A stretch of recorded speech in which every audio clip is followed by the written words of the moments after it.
Fala pessoal, sejam muito bem-vindos a essa nossa análise profunda e detalhada. O nosso alvo aqui é dar aquele mergulho fundo, ser bem abrangente mesmo, para que todo mundo, especialmente quem lidera ou participa de um pequeno grupo multiplicador, o famoso PGM, consiga enxergar a raiz de um problema gigantesco na forma como a gente lê a Bíblia. A gente precisa entender de uma vez por todas o problema da nossa lente de leitura. Pegar essa diferença de pensamento é literalmente a chave para acabar com debates que não levam a lugar nenhum e, de quebra, descobrir tesouros que estão escondidos no texto o tempo todo. Então vamos juntos embarcar nessa jornada fascinante para tirar os óculos ocidentais e colocar uma perspectiva totalmente nova. Sabe aquela sensação de frustração quando a gente está estudando a palavra e do nada esbarra num texto que parece não fazer sentido nenhum ou até mesmo se contradizer? É super comum. Mas a grande sacada aqui é a seguinte: a dissonância que a gente sente não é um erro do texto, o problema são os óculos culturais que a gente insiste em usar. A Bíblia, afinal de contas, é um livro hebraico enraizado em vida, em terra, em relacionamento. Só que a gente lê com uma mente grega viciada em sistemas lógicos e redondinhos. É justamente esse baita desencontro que causa tanta confusão nos nossos estudos. E para organizar as ideias, esse é o roteiro que a gente vai seguir hoje. Vamos passar por esses 6 pontos, começando pelo desafio da interpretação e a colisão moderna, entendendo como funciona a mente grega e, em seguida, a mente hebraica. Depois a gente vai ver como a tensão gera profundidade, aplicar tudo isso em exemplos bíblicos práticos e, no fim, fazer de vez essa troca de lentes. É um caminho desenhado passo a passo para mudar a nossa mentalidade. Começando então pelo nosso primeiro ponto, o desafio da interpretação e essa colisão moderna. A gente precisa ir direto na ferida. A Igreja Ocidental tem a mania de ler um texto profundamente hebraico usando uma lente impulsionada por lógica fria e categorização. O resultado lá na ponta, na roda de conversa do PGM, é uma colisão constante de perspectivas. Pensa nisso como tentar rodar um aplicativo super moderno num celular de 25 anos atrás. Simplesmente dá erro no sistema, porque a linguagem base não é a mesma. E olha, é absolutamente crucial deixar isso bem claro. A inerrância e a perfeição das Escrituras estão intactas, 100%. O nosso alvo aqui não é corrigir a Bíblia, é corrigir a nossa visão. Quando a gente faz as perguntas erradas para um texto literário milenar querendo que ele resolva dilemas científicos modernos, a gente perde a essência do negócio.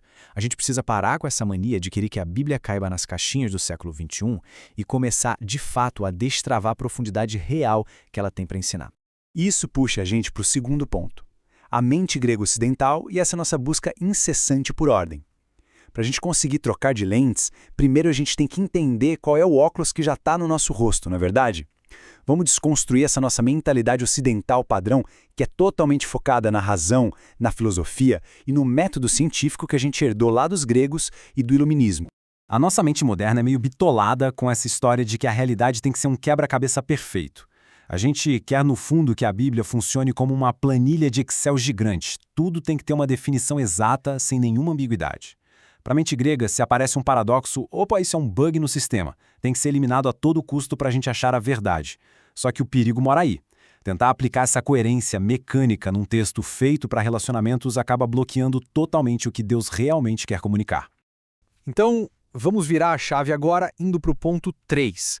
A dinâmica da mente hebraica, onde o foco é vida e relacionamento. Essa é a forma original de ver o mundo que os autores da Bíblia tinham. É uma galera que não estava nem um pouco preocupada em montar uma teologia sistemática, abstrata e distante. A prioridade deles era a experiência vivida, a poeira no sapato e, principalmente, a transformação real na prática do coração. Na cabeça de um hebreu, a ação vem antes do pensamento. A gente só conhece a verdade se a gente vive ela no dia a dia. Eles não perguntariam, por exemplo, quais foram os passos técnicos e científicos da criação do universo.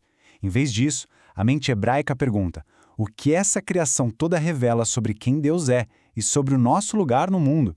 O texto bíblico não é um manual de instruções gelado, é uma ferramenta para confrontar a gente, provocar um encontro de verdade com Deus. O foco total é na aliança. E para onde o nosso coração está apontando? É para transformar, não só encher a cabeça de informação. E quer ver uma coisa incrível? A própria língua hebraica é a prova disso. Não tem essas ideias flutuando no espaço. Tudo é palpável. Pega a palavra para ira, por exemplo. O hebraico usa af, que literalmente aponta para o nariz, para as narinas bufando de calor e respiração ofegante. É muito visual. E a fé, a famosa emuná, não é só concordar com uma lista de regras na cabeça. É firmeza, é lealdade bruta. Muitas vezes é ilustrada como aquela estaca que crava a tenda no chão e aguenta o vendaval. Ou seja, a verdade para eles nunca se separa da vida prática. Quando a gente olha para essa tabela, as coisas começam a fazer muito sentido. E isso é um material de ouro para as reflexões lá no pequeno grupo. A gente está falando de dois universos que funcionam de um jeito completamente diferente. De um lado, a lógica grega, retinha, linear, tentando resolver todo o probleminha para a gente saber das coisas e matar a nossa curiosidade intelectual. Do outro lado, a lógica hebraica, que é como se fosse feita de blocos. Ela aceita que coisas que parecem opostas podem existir juntas. O foco não é saber, é fazer. E o objetivo principal nunca é a curiosidade, é confrontar e transformar o coração de quem está lendo. Chegamos num divisor de águas aqui, no quarto ponto, atenção como profundidade. Esse é o momento que a mente da gente precisa expandir. A gente tem que entender de uma vez por todas que, na Bíblia, a atenção não é um defeitinho de fabricação do texto, ela é intencional, ela faz parte do projeto. Entender esse conceito de tensão pedagógica liberta a gente de um peso absurdo. A Bíblia deixa pontas soltas de propósito. A gente que tem mente ocidental surta quando vê duas coisas aparentemente opostas e já quer decidir qual delas está errada. Mas o hebreu olha para isso e acha o máximo, sem nenhum desespero. Deus usa essas tensões para deixar a gente de queixo caído diante do mistério dele, em vez de dar uma resposta de bandeja só para a gente colocar numa caixinha teológica. O objetivo da tensão é quebrar o nosso orgulho e gerar humildade, e não amaciar o nosso ego de estudioso. Muito bem, sessão 5. Chegou a hora de botar a mão na massa com exemplos bíblicos na prática. É aqui que nosso estudo deita e rola. A gente vai desacelerar, pegar essas duas lentes que a gente acabou de entender e olhar para algumas figuras que todo mundo conhece bem. A diferença de resultado é gigantesca. Imagina só o caso de Balaão. Quando a gente lê com a lente grega, o pessoal entra num pânico retórico. Tá, mas no fim das contas, ele foi para o céu ou para o inferno? Ele era profeta de verdade ou um charlatão? A gente quer fechar a categoria dele num sistema exato. Mas e a lente hebraica? Ela não está nem aí para essa classificação teológica. Ela foca direto no coração. Olha o estrago que dá tentar amar a Deus e amar o dinheiro ao mesmo tempo. O texto não é sobre o status eterno do cara. É um aviso na nossa cara sobre o perigo de ter uma lealdade dividida.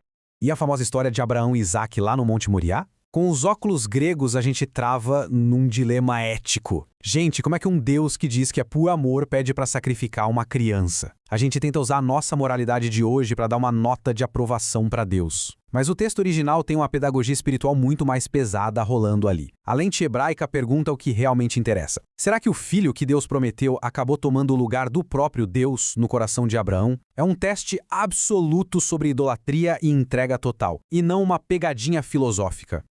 O livro de Jó é outro caso clássico. Todo mundo com a cabeça ocidental lê Jó querendo uma explicação redondinha de por que pessoas boas sofrem. A gente quer a lógica do sofrimento. Só que o livro inteiro bate de frente com essa nossa vontade e se recusa a dar essa resposta mastigada. A lente hebraica vem para ensinar que baixar a cabeça, ter reverência e ficar em silêncio diante da soberania de Deus vale muito mais do que entender a matemática da dor. O texto simplesmente destrói essa nossa mania arrogante de querer auditar as ações de Deus. Indo para a história de José no Egito, a gente esbarra no maior ringue de luta das igrejas, livre-arbítrio, contra a soberania de Deus. A mente grega diz que é matematicamente impossível ser os dois ao mesmo tempo. Tem que escolher um lado. Mas a genialidade hebraica não sente a menor obrigação de anular as escolhas humanas para proteger a soberania de Deus, ou vice-versa. Lembra da tensão pedagógica? É ela em ação. O texto crava as duas coisas juntas. Os irmãos agiram com maldade pura e Deus, de forma soberana, orquestrou tudo para salvar muita gente. A vida é complexa demais para caber numa continha de matemática.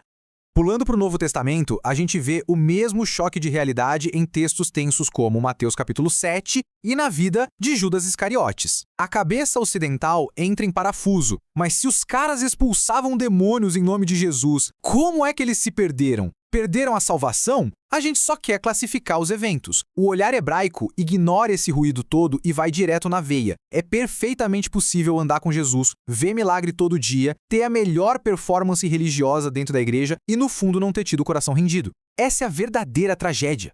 E isso fica cristalino quando a gente analisa a palavra que Jesus usou. Quando ele diz, nunca vos conheci, o pano de fundo não é saber informações. O pano de fundo é o iada hebraico. Conhecimento íntimo, forjado na convivência, na aliança de verdade. Não é ter doutrina na ponta da língua ou currículo de igreja lotado. Isso prova de forma definitiva que fazer chover fogo do céu ou falar bonito não é a prova final da fé. O teste definitivo, aquele que não dá para negociar, é o relacionamento genuíno com ele. É o que nos traz para o nosso último passo, a troca de lentes. E o que tudo isso significa para nós hoje? A gente cavou muito fundo até aqui. Mas a pergunta que não quer calar é: o que isso muda na prática? Como é que essa mudança de mentalidade afeta o dia a dia do nosso PGM e das nossas comunidades cristãs de forma madura?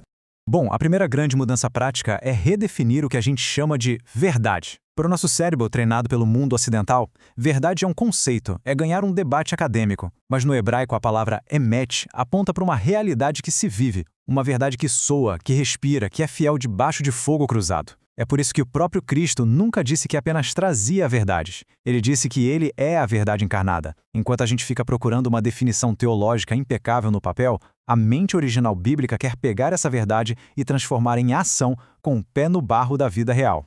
Levem essa frase para a vida. Manifestação não substitui relacionamento. É muito triste quando a gente vê tanta gente tentando colocar toda a grandiosidade e a riqueza de Deus dentro de caixinhas filosóficas minúsculas.